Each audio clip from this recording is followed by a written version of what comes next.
Kang tak omong ya melok ngaji. Ngaji ora ono rugine. Bismillahirrahmanirrahim. Di sunnah ciri khasnya niku mbok wong tau dosa kaya apa tetep dianggap Islam.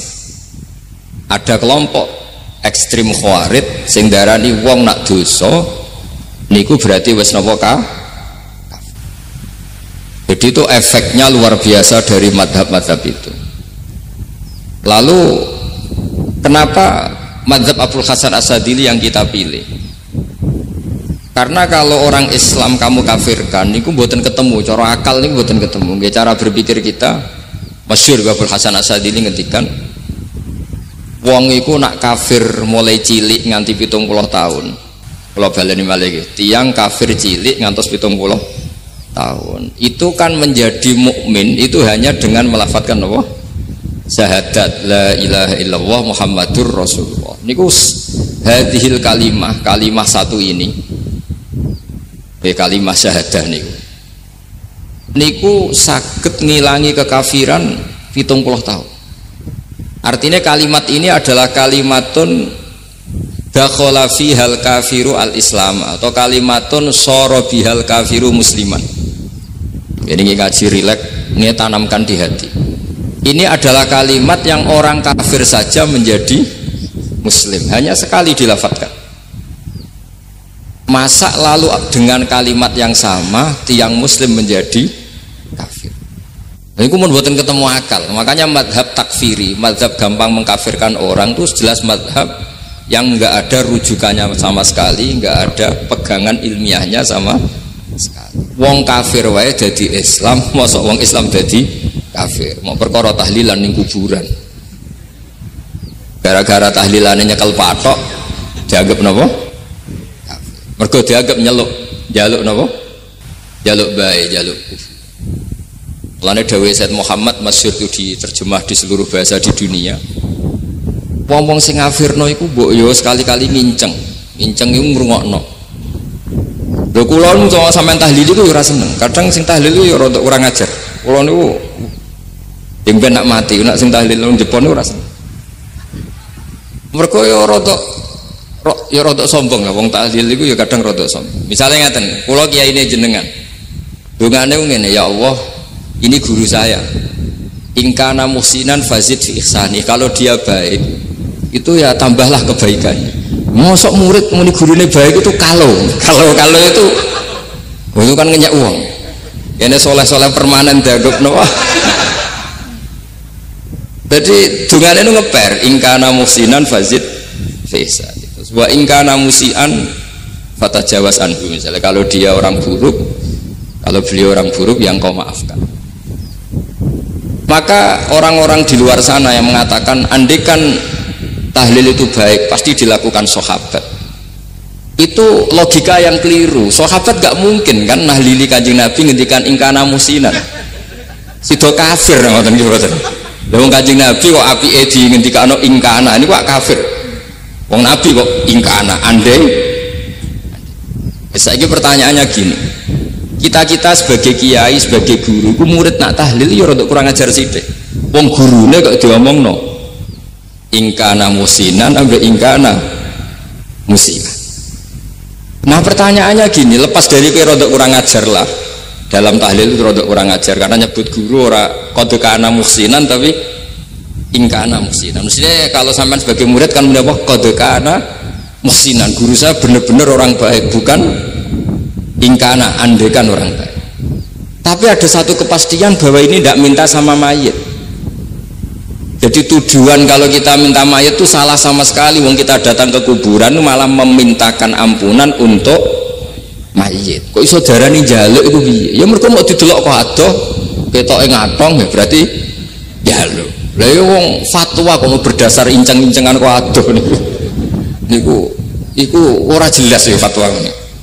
Paham gitu. Terus jenengan kudu yakin bahwa mazhab kita itu yang benar, bahwa tahlilan di kuburan tidak kafir karena tidak minta ke mayit, malah memintakan untuk mayit atau memintakan ampunan untuk mayit.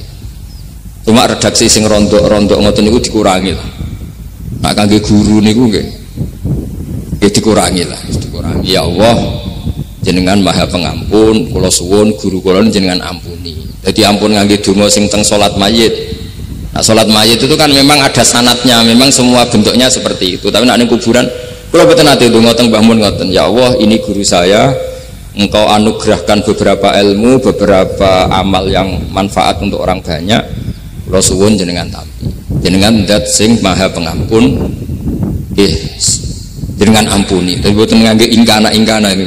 Angen-angen muga aku dadi kiai ini tersinggung. Murid orang ajar, masuk darani gurune apik iku andekan. Tapi berhubung ra paham ya alhamdulillah ya do.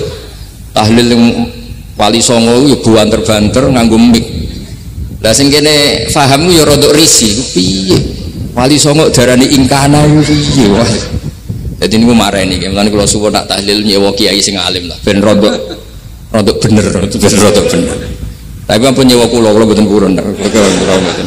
Kalau nu gak ada pondok, jadi buatan saya masyhur susah diundang orang kecuali yang ada hubungan guru, hubungan sarang. Karena beliau lama sekali ngajar di MGS. Gus Maksum itu lama ngajar di MGS. Jadi saya itu hanya datang di orang-orang yang pernah khidmah di sarang, terus yang pernah keluarga sepuh. Saya datang ke Jakarta ke Pak Quraisy Shihab itu ya karena Pak Quraisy itu lama sekali bikin diskusi tafsir. Akhirnya saya termasuk pengajar di pondok beliau. Jadi faktornya ya hanya karena itu, bukan yang lain. Terus kalau suwun jenengan kedah yakin kalau faham takfiri yang memudahkan mengkafirkan orang lain itu faham yang salah, karena itu bahaya. Terus bahaya kedua secara fikih. Secara fikih itu nanti repot.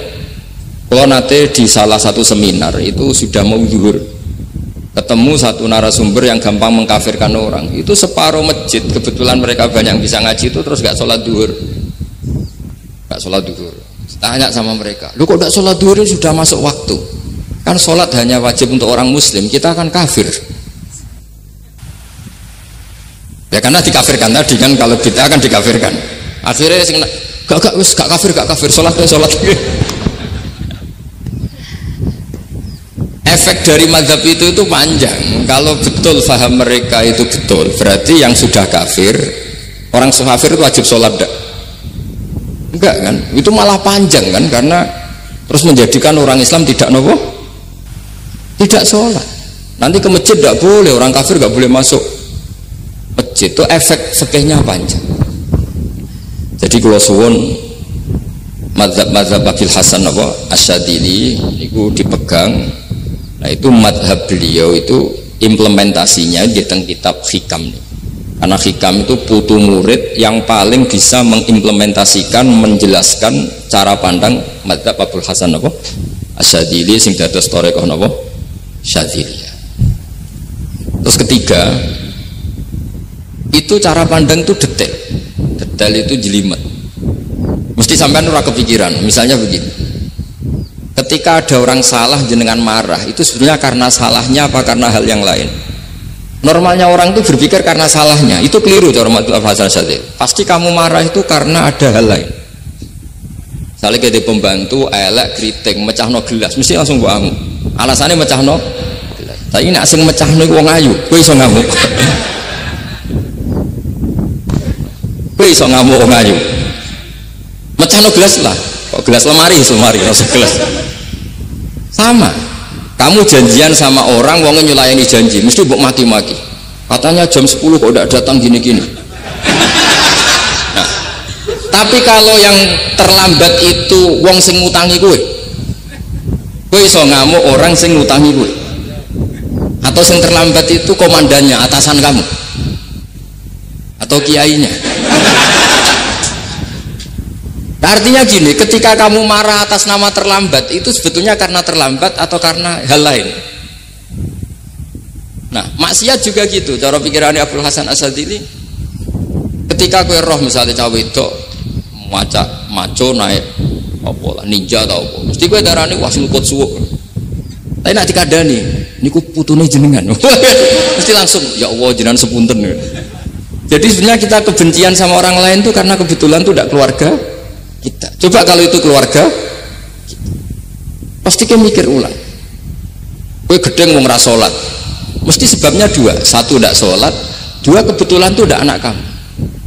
Kalau itu anak kamu pasti istighfar berhari-hari untuk dimaafkan Allah.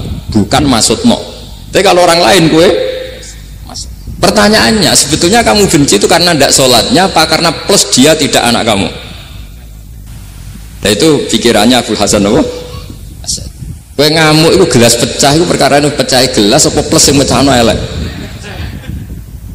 Nah itu pecundang kita, itu cara pikiran Abu Hasan. Kita ini pecundang. Pecundang itu enggak fair. Napa? Betul fair. Nah itu terus beliau diantaranya punya cerita Nabi Ibrahim itu pernah diangkat ke Allah di alam malakut. Di alam malakut kemudian ini ada di kitab Hikam juz 2 halaman 4 yang di bab ini yang saya baca. Ini cerita terakhir nih pun bantu pun sampai tak ngaji suwi-suwi ra mesti paham aduk sediluk. Nak sediluk kan dia alasan kenapa ora paham salah Gus Pak ngulangi sediluk. Nah nak suwi sampean ra paham malah ribet kan diulang suwi ra paham goblok tenan berarti kan gitu. Nah ini untuk menjaga harkat dan martabat niku ngajine sediluk mawon dan takoki malaikat kenapa ora paham salah Gus Pak ngajine sediluk. Jadi duwe napa alibi lah gak ada napa pembelaan. Nabi Ibrahim itu diangkat di alam malakut karena beliau seorang nabi melihat orang maksiat ditanya sama Allah, ya Allah itu orang-orang maksiat itu makan dari rizkimu, menempati bumimu dan semua fasilitas engkau bikin. Lalu menurut kamu gimana Ibrahim? Ya bunuh saja, matikan saja. Sama Allah dituruti. Melihat lagi ada maksiat yang berbeda, selalu Nabi Ibrahim usul itu dimatikan. Jadi Ibrahim pernah jadi garis keras lagi-lagi, keras sekali. Lalu suatu saat Nabi Ibrahim itu disuruh nyembelih Ismail. Disuruh nyembelih apa? Ismail. Bareng disuruh nyembelih Ismail, Nabi Ibrahim tanya, ini anak saya ya Allah, ini samratu fuadi, ini buah hati saya, kenapa engkau nyuruh menyembelih? Secara ngetikane pangeran, apa kamu tidak ingat ketika tak angkat di alam malakut beberapa hambaku kamu usul supaya tak bunuh? Cara Jawa ini, cara Jepang ini raro rasani dadi aku itu pangeran sing gawe aku enak wae usul-usul kon mateni jare. Saiki gentenan, saiki anak sembelih. Rumang sama udah di pangeran gak sayang mbek kaula. Kowe tak dadekno nabi ku kon dakwah ora kon mateni. Nabi Ibrahim nangis. Nah inilah perbandingan bagi kita. Sebenarnya saat kita benci maksiat itu sebetulnya di hati kita itu tidak hanya maksiat, kita ada dak fairnya, plus itu dak orang yang terkait dengan kita. Jadi misalnya mau wangkel, misalnya penyanyi sembilan mau wangkel, suatu saat penyanyi gue aku, masa gue gelem dadi bojomu, hilang mangkelmu kan? Jadi pecundang, kita ini sebetulnya pecundang. Nah, syukur-syukur memang makom kamu sudah tinggi, memang benar-benar benci karena maksiat, paribasane wayu gelembok rapi tetap mangkel. Tapi saya tidak yakin soleh-soleh seperti ini imannya sampai seperti itu tidak yakin. Dan saya kalau yakin begitu berarti keyakinan salah itu salah dan bodoh itu, karena itu nggak terbukti. Makanya ini kitab baru kalian kitab Hikam, karena ini acara ngaji Hikam kula waos sedikit mawon kula waos ini jawabannya Nabi Ibrahim ketika disuruh nyembelih Ismail tengah halaman 4 juz 2. Allahumma hadza waladi wa samratu fuadi wa ahabbun nasi ilayya fasami aqailan yaqul ama tazkurul lailah allati sa'alta fiha ihlaka abdi awama ta'lamu anni rahimun bi ibadi kama anta syaqiqun bi waladik.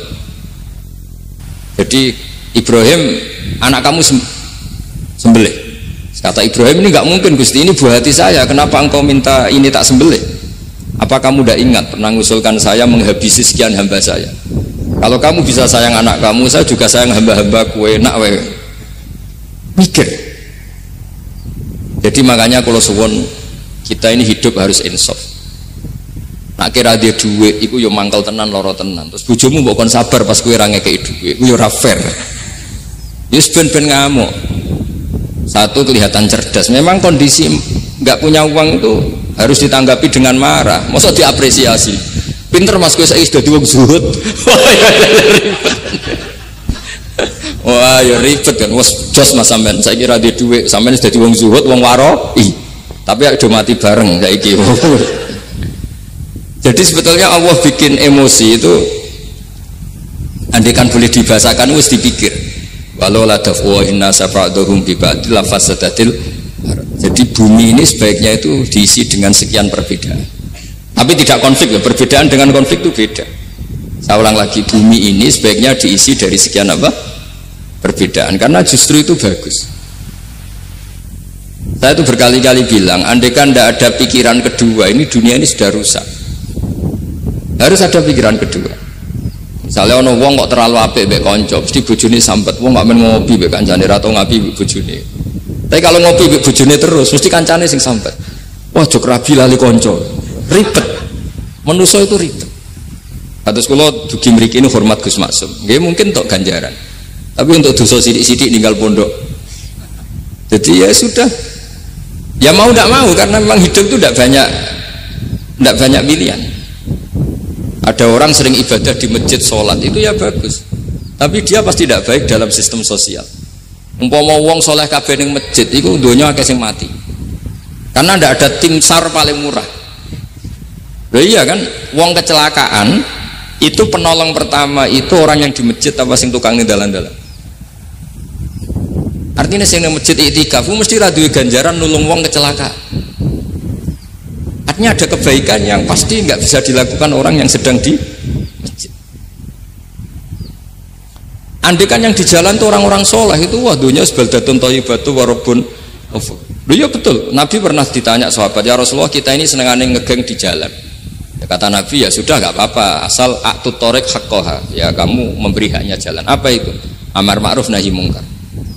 Maksudnya nahi mungkar gini, misalnya di bus itu ada orang soleh mayoritas, itu sing nyopet ya wedi mergo mesti ditabuki wong akeh. Kalau yang di perapatan wong soleh kabeh sing beda itu ya isin. Mergo sing perapatan wong soleh kabeh. Nah, masalah iki ra soleh kabeh, kemari ribet kan gak soleh kabeh. Jadi sebetulnya Indonesia itu aman kalau yang di jalan tuh soleh semua karena perempuan lewat gak diganggu. Ada copet gak berani, semuanya aman. Maka di Islam itu menyebut kebaikan itu jumlahnya banyak sekali. Tidak bisa kamu wah hebat-hebat wong sing nang masjid terus, tidak bisa seperti itu. Andai kan semua orang di masjid, nah ono kecelakaan pertama yang nolong siapa? Nah ono wong golek alamat tuh takok sapa kabeh ning jero masjid. Ribet kan?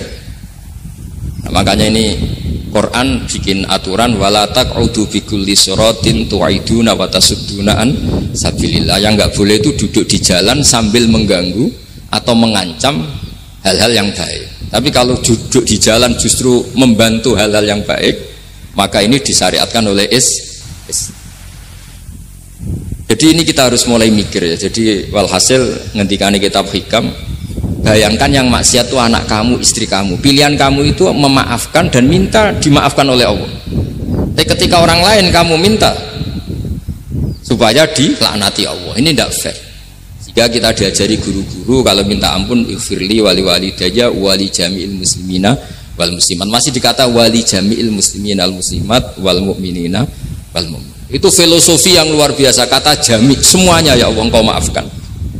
Bukan keluarga saya tok, siapapun yang berkontribusi terhadap Islam ini engkau maafkan. Begitu juga di muqaddimah khutbah kula suwun harus ditradisikan wala alihi wa sahbihi ajmain. Kata ajmain ini kata pembeda. Mungkin orang baca hanya rutin, tapi kita yang nekuni ilmu, ajma ini kata kunci. Fa inna ahlas syiah akramu sahabiyan wa ahanu sahabiyan akhar. Jadi tradisi madhab syiah itu apa? Ada sahabat yang begitu dimulia-muliakan berlebihan kayak Sayyidina Ali, dan ada yang dihinakan kayak Abu Bakar dan Umar. Lalu pembedanya dengan ahli sunnah apa? Kita menghormati sahabat wa sahbihi ajmain. Jadi hadhil kalimah kalimatun fariqah. Ini kalimah pembeda. Jadi ajmain buatan kalimah rutin terus ono jimati ono kasiate ini buatan. Kita maklumatkan ke seluruh dunia bahwa mazhab ahli sunnah ditandai dengan wa ala alihi wa sahbihi ajmain. Ane dawe Basim wa nukrimu ahlal bait wa nukrimu jami'a ashab Rasulillah sallallahu alaihi wasallam. wa nukrimu jami'a ashabi Rasulillah sallallahu alaihi wasallam. Ciri utama mazhab Ahlussunnah apa? Menghormati keluarganya Nabi dan menghormati seluruh, ada kalimat apa? Seluruh sahabat. Jadi kata ajma'in itu kalimatun fariqah atau kalimatul fasl. Kalimat yang membedakan mana madhab Syiah dan madhab Ahlussunnah apa? Itu kalau jenengan ngaji teng Gus Maksum napa teng Ki Haji Maksum, di antara madhabnya sinten Nabi Ibrahim yang diceritakan Abdul Hasan apa Asyadili, kebencian kepada maksiat, kita semua pasti benci maksiat, tapi gak fair kan, yang satu kamu laknati, yang satu kamu doakan. Ujung-ujungnya apa? Ada unsur hadun nafsi. Kalau yang terkait dengan jenengan mbok dongakno di sepuro, nah yang gak ada terkait mbok pasutno, ini kan gak fair, padahal sama-sama apa? Maksiat. Kalau suwon polemik tentang ketentuan gimana hukumnya ziarah kubur, ya hukumnya baik karena mendoakan atau memintakan ampun untuk yang mati, bukan meminta sama yang mati. Udah bisa Muhammad kena arah percaya rukokno wong didelok kok ado pancen ya ngeri kan, patoke diusap-usap bariku ndonga delok kok ado kan iku njaluk kuburan, padahal mayite ngeluhe perkara mau. Kadang nek sing kiai ini rapati iso ngaji sampean ingkana wali kok diarani napa? Ya Allah, jika mayit ini, andekan mayit ini baik, maka, dan andekan tidak, lu cara kowe dadi mayite bocah ora jelas sih. Mayit, nah, makanya ini cobalah kalau sholat jenazah tidak apa-apa doa itu karena sanatnya seperti itu. Kalau doa no guru ya diatur-atur yang baik lah, langsung mawon ya ghafirat dzunub wal khotiat gini-gini, saya mohon beliau amal baiknya jangan terima, amal buruknya jangan ampuni, karena guru juga manusia tidak nabi. Boten terus apa pakai apa ingkar. Subhanallahi wa bihamdihi adada khalqihi wa ridha nafsihi wa zinata arsyihi wa adada kalimatihi. Subhanallahi wa bihamdihi adada khalqihi wa ridha nafsihi wa zinata arsyihi wa adada kalimatihi. Subhanallahi wa bihamdihi adada khalqihi wa ridha nafsihi wa zinata arsyihi wa adada kalimatihi. Subhanallahi wa bihamdihi adada khalqihi wa ridha nafsihi wa zinata arsyihi wa adada kalimatihi. Subhanallahi wa bihamdihi adada khalqihi wa ridha nafsihi wa zinata